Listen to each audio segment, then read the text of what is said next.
Coronavirus, plus de 350 décès dans les maisons de repos à Bruxelles. Il y a une surmortalité liée au coronavirus dans les maisons de repos à Bruxelles. Ce constat, en pleine épidémie, c'est le ministre régional de la Santé Alain Marron, écolo. Ce mardi, en séance plénière du Parlement bruxellois, par visioconférence, celui-ci a détaillé la situation dans les homes privés et publics implantés dans les 19 communes. Sur les 146 maisons de repos localisées en région bruxelloise, 38 sont suivies par les équipes de Médecins sans frontières. Et depuis le début de la crise du coronavirus, 356 décès sont liés au Covid-19, dont 155 avec certitude, puisque ceux-ci ont fait l'objet d'un test positif, précise le porte-parole d'Alain Marron. Les 201 autres décès sont probablement liés au virus. Pas de test ici, mais des suspicions de contamination avant le décès de la personne. C'est d'ailleurs bien souvent ce qui est indiqué sur l'acte de décès. On constate une surmortalité dans les maisons de repos et auprès de nos aînés, plus importante que lors d'un épisode grippal saisonnier, nous précise le ministre. Ce virus touche particulièrement les personnes âgées, c'est ce que l'on observe dans tous les autres pays.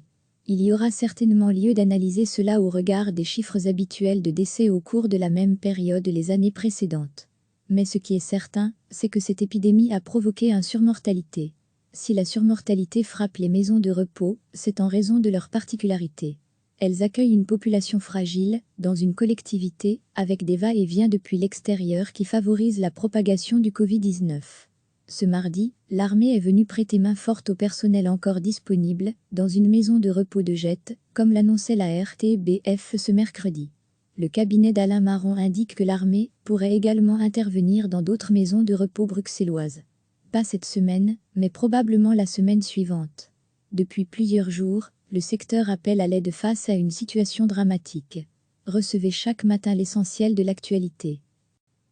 Il y a une surmortalité liée au coronavirus dans les maisons de repos à Bruxelles. Ce constat, en pleine épidémie, c'est le ministre régional de la Santé Alain Marron, écolo. Ce mardi, en séance plénière du Parlement bruxellois, par visioconférence, celui-ci a détaillé la situation dans les homes privés et publics implantés dans les 19 communes. Sur les 146 maisons de repos localisées en région bruxelloise, 38 sont suivies par les équipes de Médecins sans frontières. Et depuis le début de la crise du coronavirus, 356 décès sont liés au Covid-19, dont 155 avec certitude, puisque ceux-ci ont fait l'objet d'un test positif, précise le porte-parole d'Alain Marron. Les 201 autres décès sont probablement liés au virus. Pas de test ici, mais des suspicions de contamination avant le décès de la personne. C'est d'ailleurs bien souvent ce qui est indiqué sur l'acte de décès. On constate une surmortalité dans les maisons de repos et auprès de nos aînés, plus importante que lors d'un épisode grippal saisonnier, nous précise le ministre. Ce virus touche particulièrement les personnes âgées, c'est ce que l'on observe dans tous les autres pays. Il y aura certainement lieu d'analyser cela au regard des chiffres habituels de décès au cours de la même période les années précédentes. Mais ce qui est certain, c'est que cette épidémie a provoqué une surmortalité. Si la surmortalité frappe les maisons de repos, c'est en raison de leur particularité. Elles accueillent une population fragile, dans une collectivité, avec des va-et-vient depuis l'extérieur qui favorisent la propagation du Covid-19.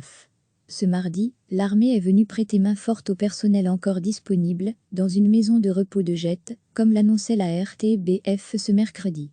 Le cabinet d'Alain Marron indique que l'armée pourrait également intervenir dans d'autres maisons de repos bruxelloises.